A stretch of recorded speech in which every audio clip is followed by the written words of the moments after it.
अस्सलाम वालेकुम, मैं हूँ शाहजेब खानजादा। हुकूमत की अहम इत्तेहादी पीएमएल काफ यानी चौधरी बिरादरान पहले ही नैब की वजह से भी हुकूमत से नाराज नजर आ रहे थे, मगर कह रहे थे हम हुकूमत के साथ खड़े रहेंगे। मगर अब नैब ने चौधरी बिरादरान के खिलाफ लाहौर हाई कोर्ट में रिपोर्ट जमा करा दी है और चौधरी बिरादरान पर संगीन इल्जाम लगाए हैं। और जवाब में काफ लीग ने नैब को सियासी इंजीनियरिंग का इदारा करार दे दिया है। लाहौर हाई कोर्ट में जमा कराई गई रिपोर्ट में नैब ने कहा है कि चौधरी शुजात हुसैन के बेटों के अकाउंट्स में बैरून मुल्क से भेजी गई रकूम के कोई ज़राए या सबूत मौजूद नहीं हैं, जबकि चौधरी शुजात हुसैन के बेटों ने इन बेनामी अकाउंट से भारी रकूम वसूल की है।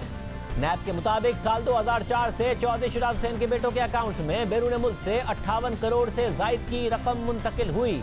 जब नैब ने ऐसे 5 अफराद से तहकीकात की जिन्होंने मुबैना तौर पर चौधरी शुजात हुसैन के बेटों को रकम भेजी थी, तो उन्होंने ऐसी किसी ट्रांजैक्शन या रकम की मुंतकली से इनकार कर दिया। इससे पता चलता है कि बादी नजर में मुल्जिमान ने बैरून मुल्क से पाकिस्तान रकम मुंतकली के लिए जाली शनाख्त इस्तेमाल की थी। 1985 से 2018 के दरमियान चौधरी शुजात हुसैन और उनकी फैमिली की दौलत में 2 अरब 55 करोड़ से जायद का इजाफा हुआ। इस दौरान उनकी शेयर होल्डिंग में भी कई गुना इजाफा हुआ। 1985 में चौधरी शुजात हुसैन और उनकी फैमिली की शेयर होल्डिंग 21 लाख से कुछ ज्यादा थी, जो कि 2019 में बढ़कर 51 करोड़ से ज्यादा हो गई। चौधरी शुजात हुसैन और उनकी फैमिली ने 12 करोड़ 30 लाख से जायद की जायदादें भी खरीदी। दूसरी जानिब चौधरी परवेज इलाही और उनकी फैमिली के असासों में भी 1985 से 2018 तक 4 अरब से जायद का इजाफा हुआ। उनकी शेयर होल्डिंग में 1985 से 2019 के दरमियान 3 अरब का इजाफा हुआ। इस दौरान चौधरी परवेज इलाही ने 25 करोड़ की जायदाद भी खरीदी, जबकि परवेज इलाही की फैमिली ने भी अपने अकाउंट्स में बैरून मुल्क बेनामी अकाउंट से 97 करोड़ की रकम वसूल की। नैब रिपोर्ट के मुताबिक रकम भेजने वाले 3 अफराद से नैब ने इस बारे में पूछा तो उन्होंने ऐसी किसी ट्रांजैक्शन या रकम की मुंतकली से इनकार कर दिया। नैब रिपोर्ट में बताया गया है कि चौधरी बिरादरान ने 5 बेनामी अकाउंट्स के जरिए मनी लॉन्ड्रिंग करके बैरून मुल्क से पाकिस्तान पैसा मुंतकिल करवाया। रिपोर्ट के मुताबिक नैब ने बार बार चौधरी बिरादरान से उनकी आमदनी से जायद असासों के बारे में पूछा, मगर चौधरी बिरादरान उनके जराए बताने में नाकाम रहे। नैब ने लाहौर हाई कोर्ट से चौधरी शुजात और चौधरी परवेज इलाही की दरख्वास्त खारिज करने की दरख्वास्त कर दी है। ये संगीन इल्जामात हैं। ऐसे ही इल्जामात नैब शहबाज शरीफ और उनके खानदान पर भी लगा चुकी है। इस केस में मई में चौधरी शुजात हुसैन और चौधरी परवेज इलाही ने लाहौर हाई कोर्ट में दरख्वास्त दायर की थी और उस दरख्वास्त में मौक़िफ़ इख्तियार किया था और ये उस मौक़िफ़ का जवाब नजर आता है। दरख्वास्त में ये मौक़िफ़ इख्तियार किया गया कि नैब सियासी इंजीनियरिंग करने वाला इदारा है। नैब के किरदार और तहकीकात के गलत अंदाज पर अदालतें फैसले भी दे चुकी हैं। चेयरमैन नैब ने हमारे खिलाफ 19 साल पुराने मामले की दोबारा तहकीकात का हुक्म दिया है, जबकि 19 साल कबल नैब ने हमारे खिलाफ आमदनी से जायद असासाजात की तहकीकात की, मगर नाकाम रहा। चौधरी बिरादरान ने दरख्वास्त में मौक़िफ़ इख्तियार किया था कि चेयरमैन नैब को 19 साल पुरानी और बंद की जाने वाली इंक्वायरी दोबारा खोलने का इख्तियार नहीं है। हमारा सियासी खानदान है, इस केस के जरिए हमें सियासी इंतकाम का निशाना बनाया जा रहा है। यानी हुकूमत के इत्तेहादियों ने भी सियासी इंतकाम का निशाना बनाए जाने का इल्ज़ाम लगाया। चौधरी बिरादरान की दरख्वास्त पर आज नैब ने अपनी रिपोर्ट जमा करा दी है और उसमें संगीन इल्ज़ाम लगाए गए हैं। इन इल्ज़ाम पर जब हमने चौधरी परवेज इलाही से रब्ता किया तो उनके तर्जुमान ने मौक़िफ़ इख्तियार किया कि नैब सियासी इंजीनियरिंग के लिए इस्तेमाल हो रहा है, जबकि इस केस में दरख्वास्त देने वाला भी नामालूम है और केस दोबारा खोलने की वजूहात भी नामालूम है। नैब 20 सालों में चौधरी साहिबान की तरफ से किसी करप्शन का कोई सबूत पेश नहीं कर सका। नैब के जवाब में भी चौधरी साहिबान के खिलाफ इख्तियारात के नाजायज़ इस्तेमाल, किसी करप्शन में किकबैक्स या बदउनवानी का कोई जिक्र नहीं है। नैब ने कर्जे लेने और माफ़ करने वाले का केस भी खुद ही बंद कर दिया है। नैब ने तस्लीम किया है कि चौधरी साहिबान ने कोई गलत कर्जा नहीं लिया, ना ही कोई कर्जा माफ़ कराया। यही केसेस सियासी इंजीनियरिंग के लिए बार बार बंद किए जाते हैं और खोल दिए जाते हैं। मजीद तर्जुमान ने कहा कि ये वो इल्ज़ामात हैं जो अपोजिशन नैब पर लगा रही थी और ये वो इल्ज़ामात हैं जो कि सियासी इंजीनियरिंग बताते हैं। अब ये सारा का सारा मामला है। अब जो अपोजिशन इल्ज़ाम लगा रही है वो हुकूमती इत्तेहादी भी लगाते नज़र आ रहे हैं। आला अदलिया भी ये कह रही है कि सियासी इंजीनियरिंग के लिए नैब इस्तेमाल होता है। अब ये जो सारा का सारा मामला है, क्योंकि बई में आया था, बई में अदालत से रुजू किया था चौधरी बिरादरान ने, तो उस वक्त तारिक बशीर चीमा जो कि वफाकी हुकूमत में वजीर हैं, उन्होंने क्या इस हवाले से मौक़िफ़ दिया था, इधर देखिए। अब जो नैब 20 साल में असासाजात का पता नहीं लगा सकी, जो नैब फर्दर प्रोसीड नहीं कर सकी, ये बताएं मुझे कि उसके ऊपर बहुत बड़ा क्वेश्चन मार्क है कि नहीं? बिल्कुल है। आखिर ये डिग आउट करना चाहिए, ये डिग आउट करना प्राइम मिनिस्टर साहब का काम है।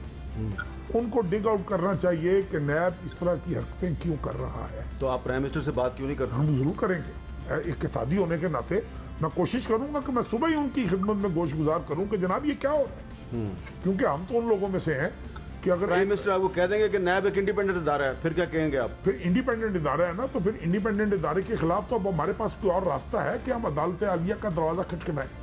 अच्छा, लेकिन कोई रास्ता है तो रास्ता है हामिद मीर साहब, मैं बता सकता हूँ जी, बताएं। जी, वो रास्ता ये है कि ये प्राइम मिनिस्टर साहब को सुबह जाके मिलेंगे तो उनको ये बताएं कि हम पंजाब में आपकी हुकूमत से अलहदा हो रहे हैं, देखिए किस तरह सब कुछ ठीक हो जाएगा। वो एहसन इकबाल साहब, गुजारिश ये है अगर हमारी क़यादत के साथ या किसी को टारगेट करके उसकी इज्जत खराब करने की कोशिश की जाए, तो ये तो एहसन साहब कह रहे हैं ना कि मैं जाके सुबह उन्हें कहूँ कि हम पंजाब से अलहदा हो रहे हैं, हम मरकज से भी पंजाब से भी हर जगह से अलहदा हो सकते हैं, ये कोई हमारे लिए इशू नहीं है। सबके बावजूद एक अच्छी बात यह है, हुकूमत के इस्तेहकाम के लिए एक अच्छी बात यह है कि नाराज़गी के बावजूद भी हुकूमत के अगर डिनर में नहीं भी गए तो बजट में हुकूमत को वोट दिया और हुकूमत ना गिराने की बात की गई थी परवेज़ इलाही की तरफ से। प्रोग्राम में आगे बढ़ते हैं। चक्की का आटा मजीद 2 रुपए फी किलो महंगा हो गया है। वज़ीर-ए-आज़म इमरान खान चीनी और आटे की कीमतों को कंट्रोल करने, ज़ख़ीरा अंदोज़ी के खिलाफ बार बार एक्शन लेने का ऐलान करते रहे हैं। रिपोर्ट्स भी बनवा चुके हैं, माफियाओं को मुसलसल खबरदार भी करते रहे हैं, सजाएं देने की वार्निंग भी देते रहे हैं। यहाँ तक कि जिम्मेदारों तक पहुँचने के लिए कमेटियाँ और कमीशन तक बनवाए गए। ये भी कहा कि टाइगर फोर्स ज़ख़ीरा अंदोज़ों पर नज़र रखेगी, कीमतें नहीं बढ़ने देगी। रिपोर्ट सामने लाई गई, कीमतों में कमी करने के दावे किए गए, मगर माफियाओं और ज़ख़ीरा अंदोज़ों पर कोई फ़र्क नहीं पड़ रहा और सूरत हाल बेहतर होने की बजाय बिगड़ती जा रही है। उनके खिलाफ बयानात से आगे बढ़कर कार्रवाई भी नहीं हो रही है। वज़ीर-ए-आज़म के नोटिस और वार्निंग्स के बावजूद चीनी और आटा दिन ब दिन महंगा होता जा रहा है। कीमतें हर हफ्ते पहले से ज़्यादा बढ़ गई हैं और आज खुद हुकूमत की तरफ से जारी किए गए दादोशुमार यही बता रहे हैं। पाकिस्तान ब्यूरो ऑफ स्टैटिस्टिक्स के मुताबिक, आज जारी किए गए दादोशुमार के मुताबिक, आटे की कीमत में गुज़िश्ता हफ्ते के मुकाबले में 3.55% इजाफा हो गया है। हुकूमती डेटा के मुताबिक मुल्क भर में 20 किलो आटे के थैले की औसत कीमत 993 रुपये है, जबकि गुज़िश्ता हफ्ते 20 किलो आटे की औसत कीमत 959 रुपये थी। दिलचस्प बात यह है कि अप्रैल से अब तक 20 किलो आटे की औसत कीमत में 120 रुपये का इजाफा हो चुका है। ये इजाफा इसलिए भी हैरानकुन है कि अप्रैल में गंदम की इंक्वायरी रिपोर्ट सामने आई, उससे पहले हुकूमत ने बड़े बड़े दावे किए। वज़ीर-ए-आज़म इमरान खान बार बार खबरदार करते रहे कि आइंदा ज़ख़ीरा अंदोज़ी नहीं होने देंगे, जो करेगा उसके खिलाफ कार्रवाई करेंगे। मुझे खौफ है, मुझे खदशा है कि जिस तरह पहले चीनी के ऊपर और आटे के ऊपर ज़ख़ीरा अंदोज़ी करके महंगाई की गई है, हमें खौफ है कि फिर अभी कोशिश की जाएगी। मैं आज ख़ास तौर पे आप इन सब लोगों को जो ज़ख़ीरा अंदोज़ी का सोच रहे हैं, मैं आपको एक पैगाम देना चाहता हूँ कि बड़ा बुरा हमारा रिएक्शन आपके ख़िलाफ़ आएगा। हमारी जो रियासत है पूरी आपके ख़िलाफ़ कार्रवाई करेगी। मैं ख़ास तौर पे आज कहना चाहता हूँ उन लोगों को जो लोगों की भूख और तकलीफ़ पे पैसा बनाना चाहते हैं कि आपके ख़िलाफ़ रियासत बड़ा सख्त एक्शन लेगी। वो एक्शन लेगी, आपको इबरतनाक सजाएं दिलवाएंगे हम।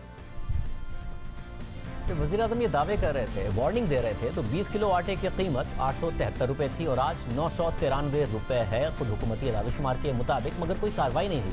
वज़ीर-ए-आज़म की वार्निंग्स के बाद आटे की कीमतें मजीद कंट्रोल से बाहर हो गई हैं। 3 माह में 120 रुपये का मजीद इजाफा हो चुका है। ज़ख़ीरा अंदोज़ी मजीद हो रही है। अब सिंध, खैबर पख्तूनख्वा और बलूचिस्तान में तो आटा मिल ही महंगा रहा है, मगर पंजाब हुकूमत का दावा है कि आटे की कीमतों में कमी आई है और पंजाब में 20 किलो आटे का थैला 860 रुपये का मिल रहा है। इस हवाले से गुज़िश्ता हफ्ते उन्होंने दावा किया तो हमने आपको मुख्तलिफ शहरियों से, दुकानदारों से बात करके दिखाया था कि वो बता रहे हैं कि वहाँ पर भी आवाम 860 रुपये का आटा नहीं खरीद रहे, महंगा आटा खरीद रहे हैं क्योंकि बहुत बुरी क्वालिटी का आटा है, गैर मयारी आटा है। एक हफ्ते में उम्मीद की गई थी कि हुकूमत इस हवाले से कार्रवाई करेगी, हमने हुकूमत पर की तवज्जो दिलाई थी, तो क्या फ़र्क पड़ गया? आटा 860 का मिल नहीं रहा और जो मिल रहा है बदस्तूर गैर मयारी है, शहरी खरीद नहीं रहे। यानी मुल्क भर में हर सूबे में इस वक्त शहरी महंगा आटा खरीदने पर मजबूर हैं। ज़ख़ीरा अंदोज़ी हो गई या स्मगलिंग हो गई, खुद हुकूमत को समझ नहीं आ रहा कि गंदम आखिर गई कहाँ है। गुज़िश्ता हफ्ते वफाकी वज़ीर खुराक फ़खर इमाम ने कौमी असम्बली में इस बेबसी का इजहार किया था। उसके बाद तवक्को थी कि कमी आएगी, मगर आज खुद हुकूमती दादोशुमार बता रहे हैं कि उल्टा इजाफा हो गया। वो क्या कहते थे, देखिए। अजूबा है कि पहली दफ़ा तारीख में ऐसे हुआ है कि सप्लाई आ चुकी है 25.5 मिलियन टन की और 1400 रुपये आपने काश्तकार को दिए। एकदम कीमतें 18, 1900, 2000 तक चली गई, ख़ासतौर साउथ में, कराची में और नॉर्थ पेशावर में। अब ये गंदम गई कहाँ है? 66 लाख टन तो खरीदी हुकूमत ने, अब वो कहाँ ये चली गई? तकरीबन 60 लाख टन ऐसी गंदम है जो मार्केट में है। तो इसके हमें भी नहीं समझ आई। आज पंजाब गवर्नमेंट से सुबह यही बात हो रही थी, उन्होंने रिलीज़ जो वो करते हैं नॉर्मली अक्टूबर में, उन्होंने पिछले 10 दिन से रिलीज़ कर दिया 1475 पे। उसकी वजह से पंजाब की हद तक कुछ मार्केट में स्टेबिलिटी आई है। वहाँ 1700 से 1800 रुपये कहते हैं गंदम बिक रही है मुख्तलिफ अजला में। पर यह बहुत एक अजूबा है कि आते ही ये मार्जिन्स एकदम बढ़ा दिए गए। और गंदम की कीमतों में यह अजूबा इस हफ्ते भी जारी रहा, हुकूमत कुछ नहीं कर पाई। इसी तरह चीनी की कीमतों में भी कमी तो क्या आती, मुसलसल इजाफा हो रहा है और मुल्क में कहीं भी चीनी औसतन 87 रुपये फी किलो से कम नहीं मिल रही। आज जारी होने वाले पाकिस्तान ब्यूरो ऑफ स्टेटिस्टिक्स के एदाद-ओ-शुमार के मुताबिक चीनी की कीमत में गुज़िश्ता हफ्ते के मुकाबले में मजीद 2.95% का इजाफा हो गया है। उससे पिछले हफ्ते भी 2.5 रुपये का इजाफा हो चुका था। हुकूमती डेटा के मुताबिक मुल्क में फी किलो चीनी कम से कम 82 रुपये की और ज़्यादा से ज़्यादा 95 रुपये की फ़रोख्त हो रही है, यानी 90 रुपये की नफसियाती हद भी क्रॉस हो गई और चीनी 95 रुपये पर पहुँच गई। पूरे मुल्क में औसत कीमत 88 रुपये फ़ी किलो है। और आटे की तरह चीनी की कीमतों में भी उस वक्त ज़्यादा इजाफा हुआ जब इस पर एक्शन लेने का सिलसिला शुरू हुआ। 27 फरवरी को चीनी की कीमतों में इजाफे पर इंक्वायरी का आगाज़ किया गया। शुगर इंक्वायरी कमेटी बनाई गई तो खुद हुकूमती एदाद-ओ-शुमार के मुताबिक उस वक्त चीनी की औसत कीमत 79 रुपये फी किलो थी। फिर चीनी बढ़ती चली गई और उसके बाद जब 21 मई को शुगर कमीशन की रिपोर्ट आई तो चीनी की औसत कीमत 82 रुपये फी किलो हो चुकी थी। मगर फिर भी चीनी की कीमत रुकी नहीं और अब चीनी की औसत कीमत 88 रुपये फी किलो से 95 रुपये फी किलो हो चुकी है। 100 रुपये की तरफ चीनी की कीमत बढ़ रही है। शुगर कमीशन रिपोर्ट के मुताबिक 1 रुपये के इजाफे से शुगर मिल मालिकान को सालाना 5.5 अरब रुपए का फ़ायदा होता है। चीनी की कीमत 63 रुपये 60 पैसे होनी चाहिए और 100 अरब रुपए का इजाफा खुद शुगर कमीशन रिपोर्ट के मुताबिक 100 अरब रुपए का फ़ायदा पहले ही आवाम की जेब से शुगर मिल मालिकान ले जा चुके थे। अब 2 महीने इस रिपोर्ट को आए हो गए। चीनी 63 रुपये होनी चाहिए थी और उससे 25 रुपये ऊपर है, यानी शुगर कमीशन रिपोर्ट के मुताबिक सिर्फ और सिर्फ 2 महीने में मजीद 22 अरब रुपए आवाम की जेब से निकाले जा चुके हैं। रिपोर्ट के मुताबिक 100 अरब रुपए, रिपोर्ट के बाद 22 अरब रुपए, हो गए 122 अरब रुपए और हुकूमत कुछ नहीं कर पाई। चीनी की कीमत मुसलसल बढ़ती जा रही है और हुकूमत सिर्फ रिपोर्ट को नजर आम पर लाने का क्रेडिट लिए जा रही है। प्रोग्राम एक ब्रेक शामिल करते हैं।